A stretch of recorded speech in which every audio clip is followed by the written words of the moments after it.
중간중간에 출렁임이 있을 수 있어요. 어떤 이유를 제시하면서, 예를 들어서 미중 무역 분쟁이다. 응? 두 번째 뭐가 있어요? 뭐 갑자기 뭐 북한 문제가 있다. 저번에 출렁일 때 뭐 그런 거 있었잖아요. 김정은이 사망했다? 말도 안 된다. 전 김정은이 사망했다고 얘기 나왔을 때도 뭐라고 했어요? 김정은은 두 발로 멀쩡히 걸어 나올 거니까 신경 쓰지 마시라. 이거는 그냥 파생시장 장난이다. 파생시장이 움직이지도 않았어요 그때는. 김정은은 멀쩡히 살아있고 2014년에 찌라시를 한 글자도 바꾸지 않고 재탕을 하고 있다. 6년 전에 찌라시를 그대로 재탕하고 있는데 이게 무슨 조작된 거지. 김정은은 멀쩡히 살아있으니까 걱정하지 마시라고 제가 계속 강조를 했던 거였어요. 하지만 그때 많은 언론에서 무슨 사망 확률이 99%다, 뭐 식물 인간이다, 말도 안 되는 얘기들이 돌았잖아요. 그러면서 시장을 불안하게 만들었어요. 하지만 파생시장은 얌전했어요. 파생시장을 읽고 뉴스를 보잖아요? 그냥 어이가 없다니까요. 야씨, 김정은 저기 멀쩡하게 숨어 있을 텐데. 응? 그래서 그때도 매수 포지션으로 말씀드린 거고, 커피러버님 안녕하세요. 매수 포지션으로 계속 말씀드린 거고. 자, 이런 이유로 뭐 그 다음에 세 번째 신용잔고 얘기를 들겠죠. 아무래도 신용잔고가 지금 14조 원이다. 14조 원이다. 이건 가본 적이 없는 거다. 14조 원의 신용잔고는 역사적인 수치다. 그러니까 폭락이 나올 거다라고 많이 언론에서 얘기를 하고 사람들이 떠들고 있습니다. 자, 맞아요. 신용잔고가 절대 수치로 높은 건 맞습니다. 다만 주식시장은 절대값이 적용되는 시장은 아니에요. 상대적인 게 적용되는 시장입니다. 예를 들어서 같은 1000억을 벌더라도, 같은 기업이 1000억을 벌더라도 100억을 벌던 회사가 갑자기 1000억을 버는 것과 900억을 벌던 회사가 1000억을 버는 것은 게임이 달라요. 게임 완전히 그 종목의 움직임은 급이 다릅니다. 얘는 10배가 상승한 거고요. 얘는 그것도야 11%가 상승한 거예요. 차원이 달라요. 주식이 움직이고 탄력을 받고 기대감을 갖는 것도 차원이 다릅니다. 항상 절대 수치는 같아도 상대 수치가 중요한 게 바로 시장입니다. 그래서 적자 기업이 흑자가 됐을 때 종목이 급등하는 경우가 많이 발생하는 거고요. 어차피 원래 돈 벌던 거는 원래 거기에 기대감이 맞춰져 있어요. 사람을 볼 때도 기대감이 없고 보는 것과 기대감을 갖고 보는 거는 그 사람을 바라볼 때 다 다른 느낌이잖아요. 비슷해요, 종목도. 그 회사도 기대감을 얼마나 가지고 있었는지에 따라 결과를 어떻게 바라보는지 차이가 많이 생깁니다. 자, 신용잔고도 같은 이치로 적용할 수 있어요. 14조 원은 절대 수치로 굉장히 큽니다. 그래서 따라서 몇 달 전에 혹은 1년 전에 14조 원을 기록했다면 이거는 폭락의 전조예요. 지금은요, 아까 전에 제가 아까 30분 전에 말씀드렸던 내용, 통화량, 그 다음에 예탁금이 50조 원이 넘어섰습니다. 자, 예탁금, 증시를 바치고 대기하고 있는 자금 대비 14조 원이라는 거예요. 즉 50분의, 예를 들어 이렇게 할게요. 50분의 14라는 겁니다. 과거에는 예를 들어 30조다. 30조 원 대비 12조 원만 돼도 이게 훨씬 크죠. 신용잔고가 증시를 대기하고 있는 자금 대비, 혹은 증시 전체 캐파 대비, 꼭 예탁금뿐만이 아니라 증시 전체 시가총액도 생각해 볼 수 있어요. 전체 시가총액이 예를 들어 1000조다. 1000조 대비 12조나, 그 당시에 뭐 예를 들어 600조다. 600조 대비 12조나, 지금은 1000조다. 1000조 대비 14조, 이렇게 보는 거예요. 이게 크죠. 즉 수용 가능한 범위가 있다라는 겁니다. 지금은 신용잔고의 14조 원을 시장에서 소화시키고 수용 가능한 범위에 있다라는 거고요. 몇 달 전에 만약에 14조 원이었으면 그 수용 범위를 벗어날 수 있겠죠. 상대적으로 수치가 더 낮아졌어요. 오히려 시장이 받아들일 수 있는 캐파가 커졌다라는 겁니다. 신용 빚져서 하는 그 규모를 받아들일 수 있다라는 거예요. 예탁금이 기다리고 있어요. 신용잔고로 인해서 14조 원이 무너져 버렸습니다. 반대 매매가 막 쏟아져요, 갑자기. 그걸 먹어줄 수 있는 돈이 더 많다라는 겁니다. 소화가 가능하다라는 거예요. 그래서 신용잔고가 14조 원이니까 곧 무너지겠지, 기다리자, 그래서 한 달간 뭐 했습니까? 기다렸던 분들. 제가 7월 달에 제가 늘 여기서 정말 핵심 강조했고, 여기서 한번 강조했고요. 여기서 시장은 계속 갑니다. 돈 쓰세요.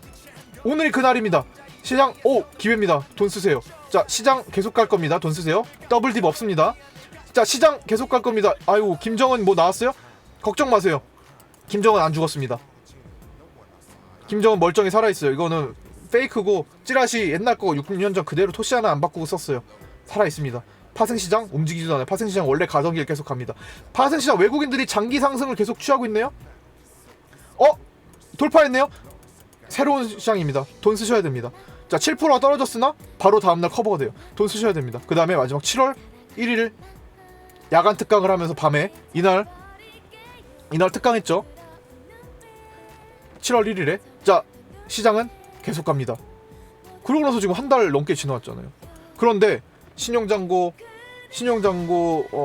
시장은 많이 올라왔어요. 그러니까 불안하니까 떨어질 거니까 돈 기다리세요. 이런 입장을 보였던 사람들. 신용잔고가 13조 원, 14조 원이에요. 폭락입니다. 기다리셔야 됩니다. 돈을 현금화해가지고 기다리셔야 됩니다. 혹은 미중 무역 분쟁이 지금 펼쳐지고 있습니다. 불안합니다. 기다리셔야 됩니다. 다 돈으로 바꾸세요. 현금으로 바꾸세요. 기다리셔야 됩니다. 혹은 뭐 다른 뭐 북한 문제나 이런 것들로 시장이 많이 코로나가 그래 실물 경제가 박살이 났습니다. 코로나 2차 팬데믹 위기입니다. 현금으로 바꾸시고 기다리셔야 됩니다. 각종 투자 대가 미국에서 월스트리트에서 투자 대가들도 얘기합니다. 나는 코로나 때문에 위기인 줄 알고 금하고 비트코인 쪽으로 투자해놨는데 시장이 계속 올라와서 억울해. 걔네들 매도해야 된다. 그 얼마 전에 뉴스 나왔잖아요. 기억하시죠? 뉴스 도배됐었잖아요. 도망가야 됩니다. 개인들은 다 도망가야 됩니다. 그래서 떨어졌잖아요. 나스닥. 미국 시장에서도 미국 시장 고점입니다. 도망가야 됩니다. 개인들 지금 위기입니다. 위기. 금값 계속 올라가고 있습니다. 뭐예요 그럼 그 사람들은? 그거 말 듣고 판 사람들은 자기가 미리 손절해서 금 산 게 억울한 거지. 물론 금도 올라가고 안전자산 현금으로 바꿔놓은 게 억울한 거예요. 워렌 버핏도 여기서 털렸죠. 무딘이는 말할 것도 없고. 워렌 버핏도 여기서 손절했죠. 완전히 시대가 바뀌었어요. 다시 자, 그렇게 해서 시장을 기다리던 사람들이 정말 많아요. 그러니까 당연히 예탁금이 많이 늘어날 수밖에 없습니다. 왜? 현금으로 바꿔가지고 돈을 대기하는 사람들이 많아요. 자, 그 돈이 곧버스를 안 갔으면 다행이지. 그냥 현금으로 뒀으면 그나마 양반이죠. 곧버스로 안 갔으면 다행이지. 풋거래를 안 했으면 다행이지. 풋옵션으로 안 갔으면 다행이지. 하방 베팅을 안 했으면 다행이죠. 심지어. 근데 안타깝게도 곧버스의 수급을 보니 그렇게 하방 베팅을 하는 사람들이 천지빛깔이에요. 정말 너무나 많은 사람들이 곧버스에 지금 심취되어 있습니다. 부정적으로 보는 사람들이라는 거죠. 그 부정적으로 보는 사람들은 뭐 지금 그냥 진행되고 있는 것만 봐도 스스로 틀렸다라는 것을 알고 있겠죠. 저는 지금도 얘기하고 있어요. 지금은 단기 출렁임을 생각할 제가 840을 얘기하고 있거든요. 왜냐면 여기서부터 100%가 올라온 거예요. 419니까 840포인트 정도면 2배가 올라온 거잖아요. 그 의미 있는 어느 정도 수치인 것 같아서 그 정도에서는 한번 출렁임이 나올 수 있고 뭐 안 나올 수도 있고 하지만 시장은 지금까지도 지금 이렇게 올랐는데도 저는 부정적으로 생각하지 않고 오랜 기간 동안 상승할 걸 준비를 해야 된다고 말씀드리고 있잖아요. 그런 중국 증시가 한 몫을 같이 해줄 거고요. 미국 증시는 좀 달라요. 미국 증시는 선거가 얼마 안 남았기 때문에 트럼프가 되지 않는다면 한번 큰 충격이 나올 수 있습니다. 시장 경제를 부정하는 바이든이 당선되면 조금 뭔가 시장에서 좀 불안할 수는 있어요. 자, 중국 증시 제가 중요하다고 말씀드린 순간순간마다 반등을 했죠. 그렇죠? 그때마다 중국 증시의 역할이 중요하다. 제가 그때 글 써드린 거 다 한번 보세요. 다 올라와 있으니까. 자, 그때마다 중국 증시는 중요합니다. 중국 증시에 이거 지금 중국 증시 반등해야지만 시장 삽니다. 그때마다 반등해줬어요. 그 이유가 있을 거 아닙니까? 여기를 지켜줘야 되는 이유가 있을 거 아닙니까? 돈이 들어오면서. 자, 중국 증시를 기반으로 한 시장 정말 큰 상승이 기대가 되는 시기입니다. 중국 증시는 월봉 보시면 이런 파동들을 항상 보여주고 있었다라는 거. 자, 뭐 어쨌든 간에 그렇게 해서 시장을 부정적으로 봐서 현금을 가지고 있었던 사람들은 어쨌든 지금 뭐 멍 때리고 바보가 되고 있는 거고요. 차라리 급등하는 종목을 따라 들어가서 어떤 건 물리고 어떤 거는 수익을 내고 하는 게 나아요. 저는 뭐 따라 들어가는 매매를 그렇게 지향하는 건 아니지만 급등주들이 결과들이 좋잖아요. 지금 시기가 어쨌든 시장이 올라가면서 코로나 쪽 재료 터지면서 가는 거는 미친 듯이 간단 말이에요. 최근에 우리들 지역 같은 것도 그렇고. 그런 상황에서 차라리 물론 그렇게 다 되는 건 아닙니다. 급등에 하다가 하는 척하다가 밀어버리는 것도 굉장히 많아요. 그게 눈에 안 띌 뿐이에요. 사람들이 모르고 지나갈 뿐입니다. 왜냐면 올라가는 것만 보거든요. 사람들이 보는 것만 보거든요. 관심 있는 것만 보거든요. 수급이 몰리는 것만 보거든요. 근데 잘못 따라 들어가면 이런 것들이 많이 나와요. 그건 내가 안 보거든요. 내려갔으니까 안 보거든요. 시장에서 뭐하러 봐요, 내려온 거. 여기에만 집중하고 있지. 그러니까 자꾸만 그런 게 더 보이니까 이런 게 단 줄 알고 사람들은 더 따라 들어갑니다. 근데 차라리 부정적으로 인식을 해서 이 구간 동안 멍 때리고 기다리고 있었을 거라면 차라리 그냥 따라 들어가는 거 아무거나 해가지고 어떤 거는 물리고 어떤 거는 수익을 내면서 시장을 보내는 게 훨씬 더 낫다라는 겁니다. 지금도 마찬가지예요. 차라리 그냥 그걸 하시는 게 나아요. 곧버스 할 바에야. 부정적으로 시장을 부정적으로 바라보고 할 바에야 현금 가지고 있을 바에야 차라리 뭐라도 하는 게 낫다는 거야. 아무데나 들어가서 물려있는 게 낫다라는 거예요. 차라리 뭐 적당한 종목, 그래도 적당히 우상향이 기대되는 종목 아무데나 들어가서 물려있는 게 낫다라는 겁니다. 그런 식이라는 거예요. 그럴 정도로 외국인들은 지금 판을 완전히 설계판을 완전히 바꿔놨다라는 거예요. 파생시장을 주무르던 그 외국인들이 파생시장에서 변화를 강하게 일으켰기 때문에 현물시장에서는 그런 변화가 크게 생긴다라는 겁니다. 하여튼 요 정도 그런 말씀 드려도 지금 어떤 전략으로 앞으로 마음가짐을 어떻게 가져야 되는지, 지금 평생 일생일대의 기회를 어떻게 활용해야 되는지, 앞으로 2년 대선 시즌, 거기에 마침 대선 시즌이 있네. 대선주들, 5년을 기다린 대선주들, 주식시장의 테마의 꽃 대선주들을 어떻게 활용을 해야 되는지 딱 그 시기가 맞물려 있기 때문에 이 구간에서 주식을 나는 무서워서 도망간다, 그만해야겠다, 와, 정말 뭐 평생 기회라는 것을 잡을 수 없을 겁니다. 모든 시장을 겪어보면서 이때가 기회라는 판단을 하는 거예요. 저는 이 코로나가 이렇게 떨어져도 괜찮다고, 시장의 외국인들의 파생 시장 보니까 이거 판도가 바뀔 것 같다, 뒤집어질 것 같다라는 생각을 하고 견뎌보시라 말씀드렸잖아요. 손절하지 마시고 견뎌보시라. 이미 늦었다. 손절할 거면 미리 했어야 된다. 이거 못했다면, 이때 물론 코로나 종목이 많이 움직였어요. 그런 걸 하면서 견뎌주는 거지. 시장은 내려가지만 당시에 코로나 종목들, 에클론 같은 거 할만한 거 많았다라는 겁니다. 그런 것들을 하면서 내 계좌에서 조금 하락을 줄여나가는 방어를 하면서 버텨주시라는 거예요. 버텨주시라. 그래서 뒤집히면 잠깐이다. 요거 한 1, 2주만 버티면 된다.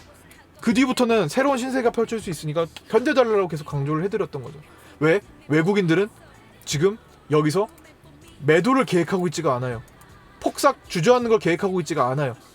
무디니 같이 부정론자가 와가지고 시장은 L자형이다, 라고 주장했잖아요. 경제 L자형으로 침체된다, 마치 증시도 이렇게 될 거다, 혹은 계속 빠질 것이다 라고 했던 수많은 월스트리트에서 이름 있는 사람들이 와서 얘기한 거 아니다. 외국인들은 전혀 다른, 진짜 진짜 그 돈 자금은 다른 걸 계획하고 있다. 그냥 좀만 버텨보시라 했던 거예요. 그래서 그게 터닝을 한 순간부터 여윳돈 다 쓰시라고 강조를 했던 거고요. V반등 올라오고 하니까.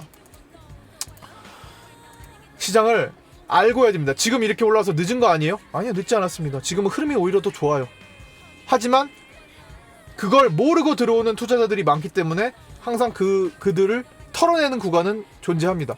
털하면서 물갈이를 계속 할 거예요. 시스템적으로 이렇게 물갈이를 할 겁니다. 어항 속에 물고기 키울 때 물갈이 하잖아요. 그래서 물갈이 할 때 비실비실한 거 꺼내서 비실비실한 거 죽은 거 꺼내고 새로운 물을 공급해가지고 그 사람들 생태계를 다시 만들잖아요. 어항 물고기 키워보신 분들 그렇죠? 물갈이를 가끔 해줍니다.